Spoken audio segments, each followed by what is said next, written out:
बिस्मिल्लाहिर्रहमानिर्रहीम। Respectable dare viewers, अस्सलाम वालेकुम।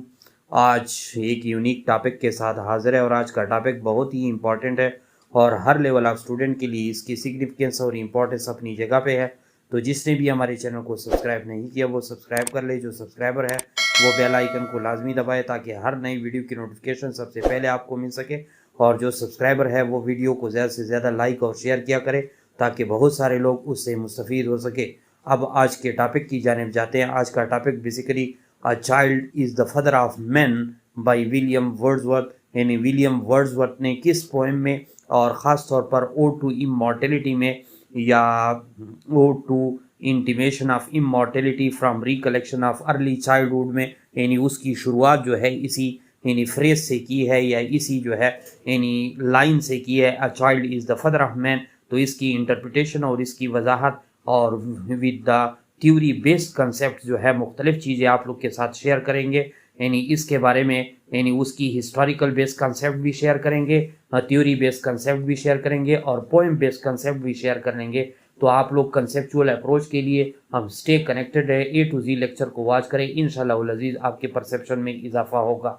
तो शुरुआत की जानिब जाते हैं। सबसे पहले number 1 historical based concept. Historical based concept of a child is the father of man. तो ये है कि चूँकि ये रोमेंटिसिज्म का आगाज़ था और इस रोमेंटिसिज्म के आगाज़ में ये रोमेंटिसिज्म के बारे में हम पढ़ चुके हैं, उस पर लेक्चर ऑलरेडी अपलोडेड है, आप लोग देख सकते हैं कि romanticism basically as a reaction जो था यानी टू क्लासिसिज्म था, यानी एक रिएक्शन रद्द-ए-अमल था। तो इस चीज़ को समझने के लिए यानी what does the child is the father of man mean in a short analysis of William Wordsworth, my heart leaps up also called the rainbow. यानी ये जो लाइन है a child is the father of man, ये उसके एक यानी William Wordsworth का एक पोएम है जिसका नाम या टाइटल है माई हर्ट्स लीव्स अप और उसका दूसरा नाम जो है द रेनबो है। और उस रेनबो में जो है ये अ child is the father of man की ये लाइन जो है वहाँ पे या पैराडॉक्सिकल लाइन जो है इस्तेमाल की जा चुकी है और ये लाइन जो है वहाँ पे भी इस्तेमाल की जा चुकी है और ओड टू इमॉर्टेलिटी में फर्स्ट लाइन के तौर पर भी इसको यूज़ किया है। तो इसका क्या मतलब है? तो सबसे पहले ये समझ ले अ child is the father of man, उसकी हिस्टोरिकल बेस्ड कंसेप्ट ये है कि ये चूँकि पैराडॉक्सिकल लाइन है, पैराडॉक्सिकल स्टेटमेंट है। पैराडॉक्सिकल स्टेटमेंट वो स्टेटमेंट होती है जिसके अंदर जो है यानी दो कंट्राडिक्टरी थाट्स मौजूद है, यानी दो मुतज़ाद थाट्स मौजूद हो। यहाँ पे चाइल्ड और फादर और उसकी दूसरी जो है यानी यहाँ पे कंट्राडिक्टरी ये है कि पहले जो एक यानी ये था कि अमूमन जो है चाइल्ड का फादर जो है वो यानी चाइल्ड का फादर होता है, लेकिन फादर जो है चाइल्ड यानी इस यहाँ पे आम तौर पर जो रूटीन में है या ट्रेडिशनल लाइफ में यानी चाइल्ड या बच्चे का जो है बाप होता है, लेकिन बच्चा बाप का जो है कैसे जो है बाप या पैटर्न या सरपरस्त कहला सकता है। तो उसी लाइन में चूंकि पैराडॉक्सिकल स्टेटमेंट है child is the father of man, तो यहाँ पे इसका मतलब ये होता है कि चाइल्डहुड जो होती है शेप और एडल्टहुड, यानी यहाँ पे एक चीज़ आप लोग को वाज़ेह करता चलूँ कि यहाँ पे रोमेंटिसिज्म या रोमांटिक लोग जो थे वो कुछ नया करना चाहते थे, इनडिफरेंट करना चाहते थे, इम्पार्शियल करना चाहते थे।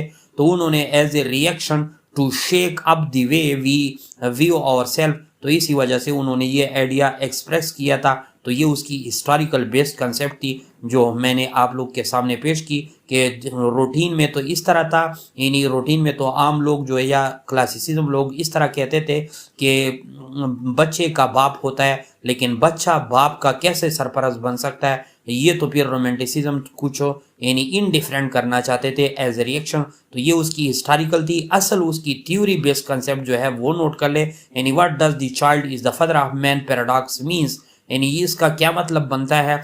This there is a profound meaning of the seventh line in the poem the rainbow by William Wordsworth. Actually in this line child is the father of man, the poet wants to say that man is the product of his habit and behavior developed in the childhood।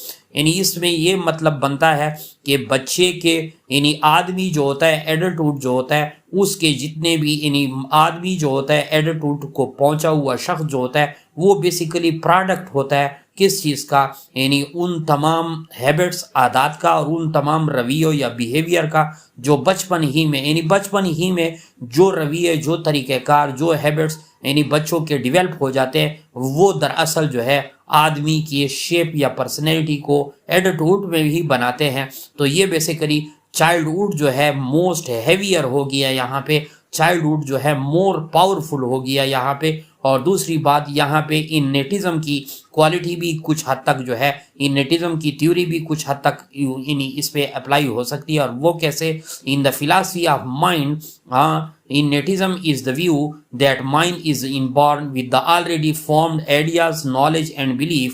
यानी इन्नेटिज्म ये होती है कि इंसान का जो mind है वो गॉड गिफ्टेड है, उसके अंदर पहले से अल्लाह ताला ने यानी आइडियाज़ भी डाले हैं, और उसके अंदर पहले से अल्लाह ताला ने नॉलेज भी डाला है, और उसके अंदर पहले से अल्लाह ताला ने बिलीफ भी रखे हैं।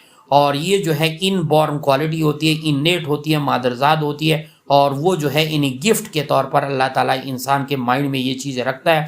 लेकिन इसके अपोजिट एक डॉक्ट्राइन है जिसको टेबुला रसा कहते हैं। यानी ये टेबुला रसा का मतलब ये होता है कि इंसान की माइंड जो है पहले ब्लैंक शीट या ब्लैंक स्लेट के मानिंद होती है, and all the knowledge is gain from experience and the senses, it's called empiricism.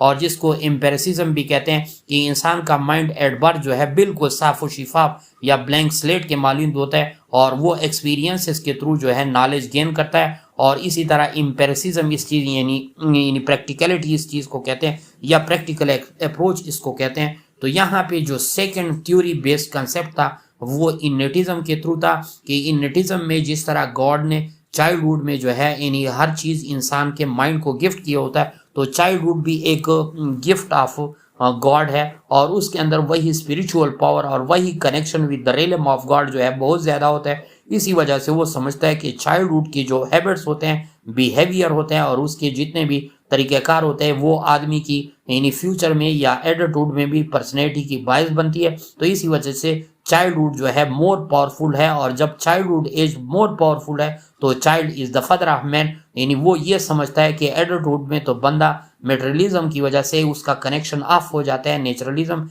या इन द डिस्गाइज ऑफ यानी in the disguise of God. यानी नेचुरलिज्म को इतना ही करीबी से वो देखता है कि वो उसकी स्पिरिचुअलिज्म पे वो ये यकीन कर लेता है कि चाइल्डहुड जो है उसका मेन कनेक्शन होता है किस चीज़ के साथ, यानी पर्सनैलिटी परफेक्शन में या पर्सनैलिटी मेकअप में। इसी तरह पोएम बेस्ड कंसेप्ट क्या था, यानी the line the child is the father of man, और ख़ास तौर पर ओड टू इमॉर्टेलिटी के पोएम में यानी ये क्या करते हैं, अ complex notion about the relationship between the childhood and adulthood. इसी पोम के अंदर एक कम्प्लेक्स आइडिया है कि चाइल्डहुड वर्सेस एडल्टहुड। ये भी एक थीम के तौर पर आप लोग ले सकते हैं कि चाइल्डहुड जो होते हैं वो कहते हैं ये ब्लेसिंग पार्ट ऑफ लाइफ है, और इससे ज़िंदगी जो है पूरी तरह जो है मुनव्वर होती है पूरी लाइफ। जबकि एडल्टहुड के दौरान इंसान जो है दूसरे यानी मेटेरियलिज्म और दूसरी चीज़ों का शिकार हो जाते हैं, और उसका कनेक्शन उसी तरह नेचर के साथ नेचुरलिज्म के साथ नहीं रह पा जाता। इसी वजह से यहाँ पे क्या हो जाते हैं, in the context of the poem Wordsworth explore the idea that the experiences and the perception of childhood shape and influence the adult। के जो परसेप्शन होते हैं, जो एक्सपीरियंसेस होते हैं बचपन के, वो आपके एडल्ट पे यानी आपकी पर्सनैलिटी पे जब आप बड़े हो जाए तो उस पे असरअंदाज होते हैं। तो इसी वजह से ये जो था पोएम बेस्ड कंसेप्ट यानी नंबर 1 पॉइंट था। इस तरह second point poem based concept जो था वो ये है कि Wordsworth explore the theme of loss, longing and the passage of time. यानी वो समझता है कि चाइल्डहुड जो है close connection with the realm of nature है, और जब भी आप एडल्टहुड की तरफ जाते हैं तो आपका वो कनेक्शन जो है लॉस हो जाता है। तो इसी वजह से थीम ऑफ लॉस भी यहाँ शो करते हैं, लॉन्गिंग भी शो करते हैं, and the passage of time भी शो करते हैं, and the poem reflect on the transition from childhood to adulthood. और ये पोएम जो है दरअसल यानी चाइल्डहुड टू एडल्टहुड तक की तरफ एक मुंतकिली है, and the sense of loss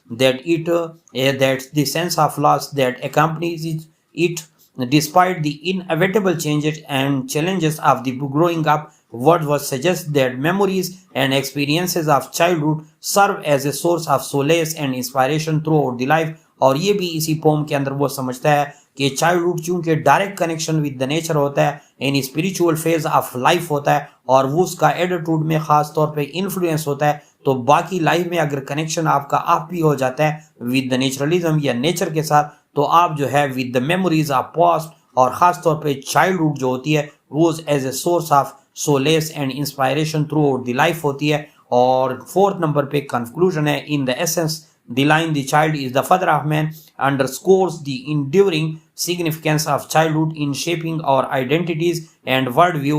It invites reader to reflect on the profound impact of early experience and the ways in which they continue to shape and define us as adult. यानी यही हमारी बचपनापन होता है, childhood होती है, जो हमारी personality या एडल्टहुड पे यानी असरअंदाज होती है। और यही मेन चीज़ था कि चाइल्डहुड जो है मोर पावरफुल, मोर हैवियर है देन जो है एडल्टहुड। और specially in the poem of ode to immortality में, और ख़ास तौर पर यानी विलियम वर्ड्सवर्थ ये समझता है, तो इसी वजह से ये समझता है कि चाइल्ड जो है मोर यानी बेनिफिशरी है ऑफ काइंड या मोर बेनिफिशरी ऑफ नेचुरलिज्म है देन एडल्टहुड। और नीचे जो है प्रोफेसर सईद इशफाक अहमद शाह हैवराइट इंग्लिश लर्निंग ऐप है, आप लोग हमारे चैनल को सब्सक्राइब भी कर सकते हैं और हमारे फेसबुक पेज को लाइक एंड फॉलो भी कर सकते हैं। Thanks for watching.